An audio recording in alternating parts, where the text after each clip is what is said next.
Bonsoir à toutes et à tous, bienvenue sur l'Afrique Magazine News pour une nouvelle chronique géopolitique.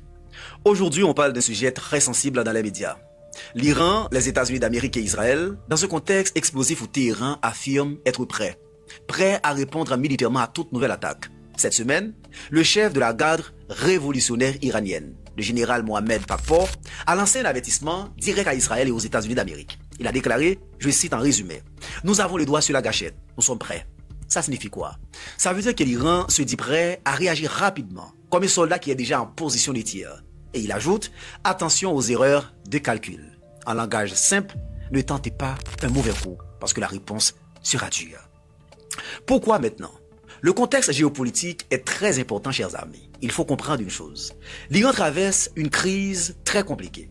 Le pays a connu plusieurs semaines de protestations massives. Et selon les autorités iraniennes, plus de 3000 personnes seraient mortes. Mais les organisations de défense des droits humains contestent ces chiffres et affirment que le bilan pourrait être beaucoup plus lourd, parlant même de plus de 20 000 morts.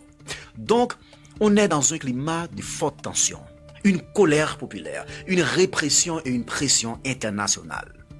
La garde révolutionnaire iranienne, c'est l'armée la plus importante, la plus stratégique et la plus puissante dans le pays.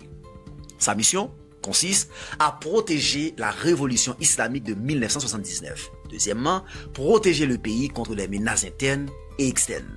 Mais beaucoup d'activistes l'accusent aussi d'être au cœur de la répression contre les manifestants. Et plusieurs pays occidentaux, notamment les États-Unis d'Amérique, le Canada ou l'Australie, considèrent déjà cette force comme une organisation terroriste. Donc, elle n'est pas seulement une armée, c'est aussi un pilier politique du régime iranien. Pakpour, le général, a pris le commandement l'an dernier, après la mort de son prédécesseur, Hossein Salami, tué lors d'une attaque israélienne pendant la guerre dite des 12 jours. Et ça, c'est très important pour le comprendre. Ce conflit aurait révélé une chose inquiétante pour l'Iran, l'infiltration profonde des services secrets israéliens à l'intérieur même du système iranien.